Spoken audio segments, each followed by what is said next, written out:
गणेशाय नमः। सार्थ श्री ज्ञानेश्वरी। जगाच्या कल्याणा संतांच्या विभूती, देह कष्टविती परोपकारी तुका म्हणे। श्री ज्ञानेश्वरी या ग्रंथाच्या सार्थ नावाप्रमाणेच त्यात ईश्वरी ज्ञान अमृताचे शब्दोशब्दी दर्शन घडते। म्हणूनच तुम्ही हे निवेदन मनापासून ऐका, तुमचे कान सुखावतील आणि अंतकरण एका अपूर्व आनंदाने भरून जाईल। अध्याय पहिला, भाग 2। श्री ज्ञानेश्वर महाराज म्हणतात की मी हे पूर्णपणे जाणून आहे की बालकाच्या बोबड्या बोलानेही अपत्य प्रेमाने मायबापाचे मन भरून येते। तसे तुम्ही संत सज्जन आहात, म्हणूनच माझे दोष न पाहता आपण मी करीत असलेले हे कथा निवेदन प्रेमपूर्वक श्रवण करा, अशी मी तुम्हास नम्र विनंती करतो आहे। अन्यथा कोणास आणि का विनंती करू? इथे माझ्या हातून आणखी एक अपराध घडतो आहे की जो गीताबोध मी सांगतोय तो तुम्ही ऐका असे मी म्हणतोच, म्हणजे तो बोध मला कळलाय हा माझा काहीसा गर्व नाही का? पूर्ण विचार केल्यावर माझ्या हे लक्षात येते की मी तुम्हाला तो गीतार्थ सांगतो हे माझे म्हणणे चुकीचे आहे, नाही का? कारण तेजस्वी सूर्यापुढे अल्पस्वल्प अशा काजव्याचा प्रकाश तो काय अन किती पडणार? हे म्हणजे टिटवीने आपल्या इवल्याशा चोचीने सागराचे मोजमाप करण्यासारखेच म्हणावे लागेल। असे पहा की जसे आकाशाला आच्छादायचे किंवा त्याचे आकलन करून घ्यायचे, तर ज्ञाता किंवा आकाशापेक्षाही दुसरे काहीतरी मोठे नको का? अन मी तर तसा मोठा अनयोग्यही नाही, तेव्हा हे काम माझ्या दृष्टीने अवघडच आहे असे मला प्रामाणिकपणे वाटते। या गीतेची थोरवी एवढी मोठी आहे की तिच्या श्रेष्ठत्वावर चर्चा करीत असताना एकदा पार्वतीलाच त्याबद्दल शंका आली। आश्चर्य वाटले, तेव्हा तिला या ज्ञानाची थोरवी पटवून देताना स्वतः भगवान शंकर तिला म्हणाले, हे देवी, ज्याप्रमाणे तुझ्या नित्यनूतन बदलणाऱ्या स्वरूपाचा पार लागत नाही, त्याप्रमाणेच गीताबोधातून मिळणाऱ्या नित्यनूतन अशा परमानंदाचा अंत लागत नाही। तो परमात्मा सर्वेश्वर हा निद्रिस्त असताना वेदांची उत्पत्ती झालेली आहे, परंतु हे गीताशास्त्र मात्र भगवंतांनी आपल्या प्रिय अर्जुनास पूर्णतः जागृत अवस्थेत आणि तेही प्रत्यक्ष रणांगणावर सांगितले आहे। ते गीताशास्त्र अतिगहन आहे, त्याची उकल करणे हे जिथे वेदशास्त्रांनाही शक्य झाले नाही, तिथे माझ्यासारख्या अल्पमतीच्या जीवाने त्याची थोरवी काय अन कशी गावी? हे गीता तत्व इतके अपार आहे की ते सांगणे अवघड आहे। महासूर्याच्या तेजाला अन्य कोणीतरी उजाळा देण्याचा किंवा एखाद्या सामान्य चिलटाने ते अथांग आकाश आपल्या मुठीत धरण्याचा केविलवाना प्रयत्न करण्यासारखेच आहे। परंतु ज्या अर्थी माझे सद्गुरू निवृत्तीनाथ यांनी मला या कार्यास प्रेरित केले आहे, त्या अर्थी केवळ माझे निमित्त करून तेच हे महान कार्य माझे हातून करवून घेतील असा माझा दृढ विश्वास आहे। एरवी मी तर एक मूर्ख, अज्ञानी, अविवेकी असा जीव आहे, पण तुम्हा संत मायबापांच्या कृपेनेच माझ्या ज्ञानदीपास उजाळा येतो आहे, हे माझे खरोखरच परमभाग्य आहे। शुद्ध लोखंडाचे परिसाच्या संगतीने सोने होते, अमृताच्या लाभाने मृत जीवासही जिवंतपणा येतो, किंवा माता सरस्वती देवी प्रसन्न झाल्यास मुक्यासही वाणी येते, तो बोलू लागतो। हे नवल नाही तर ती कृपेची महती आहे। ज्या घरी प्रत्यक्ष कामधेनू आहे त्याला अप्राप्त असे काय असणार? त्याप्रमाणे माझी गुरु माऊली माझ्या पाठीशी उभी असल्यानेच मी ह्या ग्रंथकथा निवेदनास प्रवृत्त झालो आहे। माझ्या ह्या निवेदनात भाष्यात आणि गीतार्थ उकलून तो तुम्हाला सोप्या भाषेत सांगताना त्यात जर काही कमी असेल तर ते पूर्ण करा, जे जास्तीचे असेल ते दूर करा आणि जे ग्राह्य त्याचाच स्वीकार करा, अशी मी तुम्हास नम्र विनंती करीत आहे। ज्ञानेश्वर महाराज आपल्या सद्गुरूंना विनंती करतात की गुरु महाराज, आपण कृपावंत होऊन माझ्याकडे आपली स्नेहल नजर वळवा। या निवेदनाची शक्ती आपण मला द्या, तरच सूत्रधाराने दोरीच्या आधाराने सहज लीलया हातीचे भावले हलवावे, नाचवावे, तसा गुरुकृपेने या कथेस सांगू शकेन, हे गीताख्यान तुम्हास सांगू शकेन. इतके बोलून ज्ञानेश्वर महाराज सद्गुरू निवृत्तीनाथांना नम्रपणे म्हणतात, मी आपला अनुग्रहित आहे, कृपांकित आहे. आता आपणच आपल्या इच्छेप्रमाणे मला नटवा, सजवा आणि या कार्यास प्राप्त ठरवा. तेव्हा आपल्या शिष्याचे हे विनम्र बोलणे ऐकून सद्गुरू निवृत्तीनाथ त्यास म्हणजेच ज्ञानदेवांना म्हणतात की या गोष्टी सांगण्याची काही गरज नाही. आता या सर्व गोष्टी स्तुतीच्या बाजूला ठेव आणि तू तुझ्या भगवद्गीतेवरील प्राकृत भाषास प्रारंभ कर. तेव्हा सद्गुरूच्या त्या आज्ञेने मनोमन संतोष पावलेले निवृत्तीदास ज्ञानदेव सर्व श्रोत्यांना म्हणतात, हे सुजन भाविक भक्तांनो, आता मी तुम्हास काय सांगतो ते तुम्ही स्वस्तपणे आणि एकाग्र भावाने ऐका.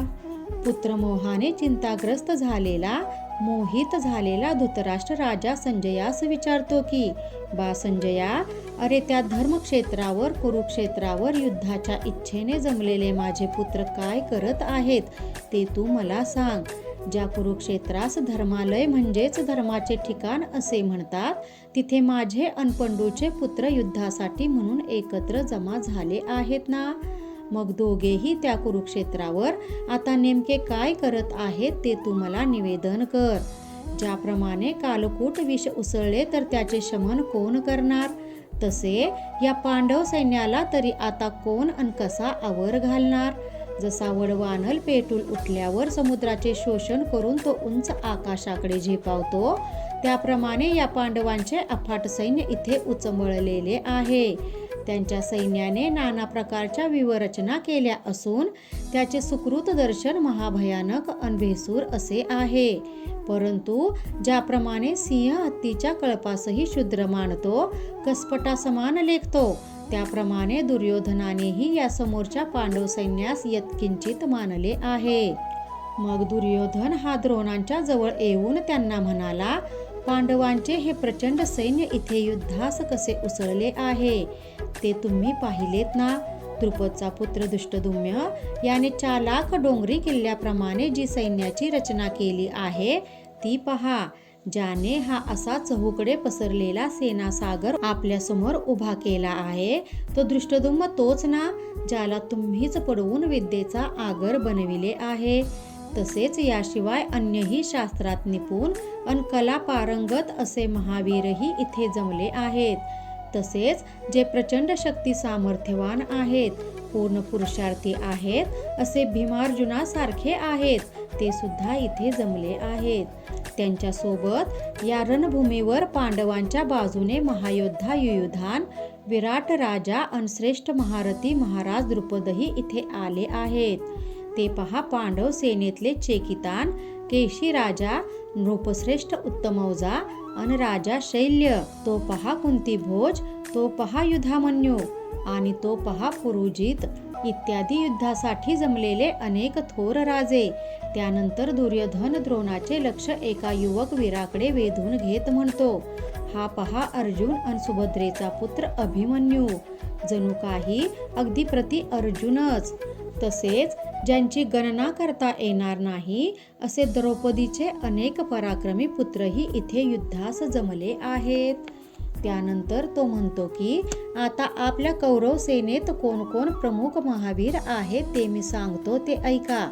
आपल्या कौरव सेनेत तुम्ही तर आहातच, पण अन्यही महाथोर योद्धे कोण कोण त्यांची काही नावे सांगतो ती ऐका. शौर्य अन बलाच्या बाबतीत ज्यांना प्रतिसूर्यच म्हणावे लागेल ते गंगापुत्र भीष्माचार्य आपल्याकडे आहेत. शत्रू सैन्याच्या मनात भय निर्माण करणारा महापराक्रमी कर्ण आपल्याकडे आहे.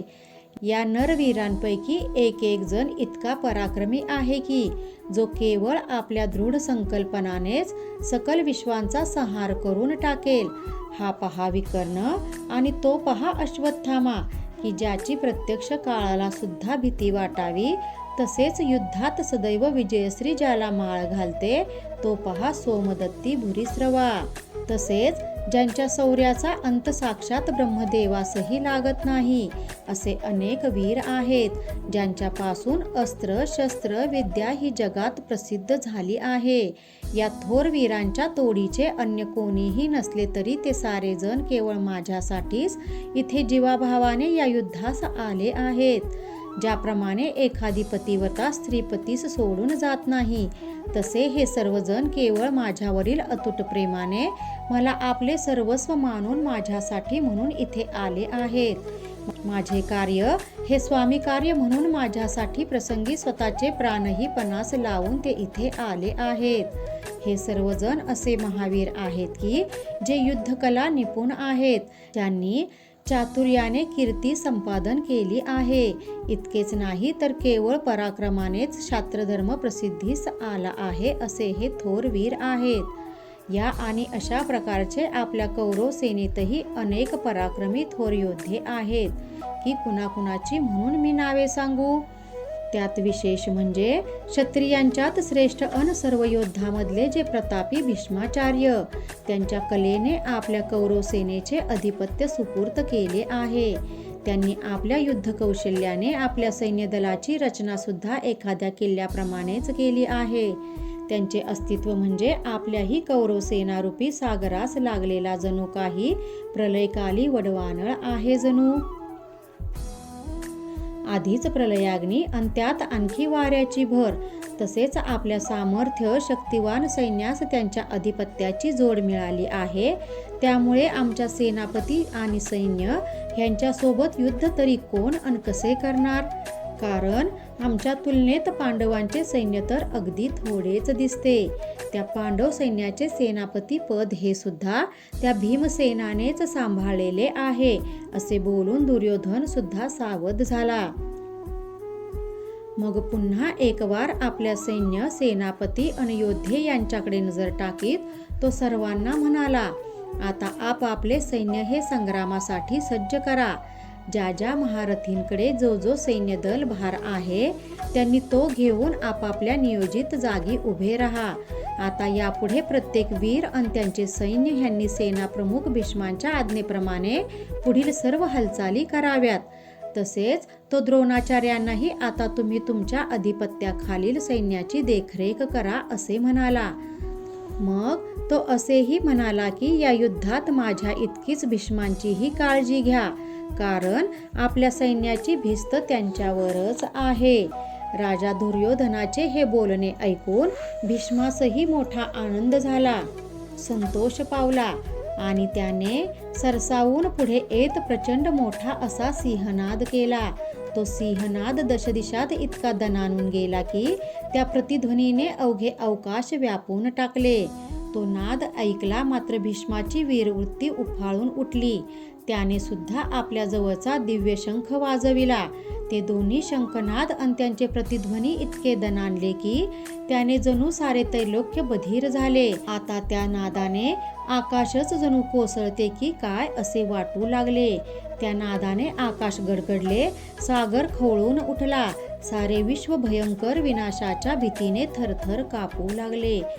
त्या महानंदाचा प्रतिध्वनी पर्वत गुहातून परिवर्तित होत असतानाच कौरव पांडवांच्या सैन्यदलातून रणवाद्ये वाजू लागली.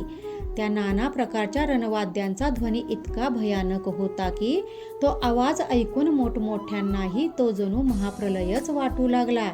नौबती, निशाणा, मांदळ, शंख, झांजा, तुतार्या आदी रणवाद्ये वाजू लागली आणि त्या पाठोपाठ थोर थोर महायोद्ध्यांच्या भीमगर्जनाही सुरू झाल्या. या ध्वनीचा परिणाम म्हणूनच की काय, पण सैन्यातले हत्ती बेफाम झाले. कोणी आवेशाने ओरडू लागले तर कोणी चवताळून उठले. सम्रांगणीच्या या रणवाद्यांच्या नादास जे भ्यायले त्यांची तर अवस्था विचारूच नका. काही जण तर कसपटाप्रमाणे उडून गेले. प्रत्यक्ष यमास मोठा धक्का बसला. तो इकडे मान वळवूनही पाहायला तयार होईना. जे कच्च्या दमाचे होते त्यांचे तर जागेवरच प्राण गेले. काहींची दातखीळ बसली तर जे धैर्यवान त्यांच्या अंगासही भयाचा कंप सुटला. या महाभयंकर नादाने साक्षात ब्रह्मदेवासही व्याकुळता आली आणि इतर देवदेवतांना आज जणू प्रलयच होतोय की काय असे वाटू लागले. तो आकांत ऐकून स्वर्गस्थ देवता भयचिंताग्रस्त झालेल्या असताना संजय म्हणतो, धृतराष्ट्रजी, आता इकडे पांडव सैन्यात काय घडले ते सांगतो ऐका.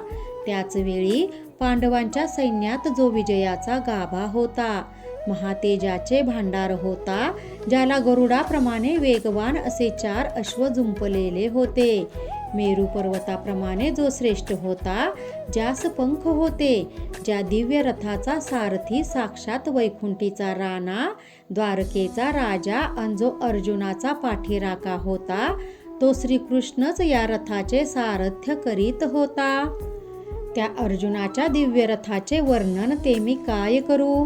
त्या अर्जुनाच्या दिव्य रथावर साक्षात शिवाचा रुद्र अवतार महाबली हनुमान हा रथध्वजावर विराजमान होता आणि आपल्या प्रिय अर्जुनास पाठीस घालून श्रीकृष्ण सखा त्याच्या रथाचे सारथ्य करीत त्याला पुढे घेऊन येत होता. संजय सांगतो की पहा पहा, त्या श्रीकृष्ण भगवंताचे ते भक्तप्रेम पहा. निज भक्तावरील निस्सीम भक्त प्रेमापोटीच तो द्वारकेचा राजा अर्जुनाच्या रथाचे सारथ्य करतो आहे.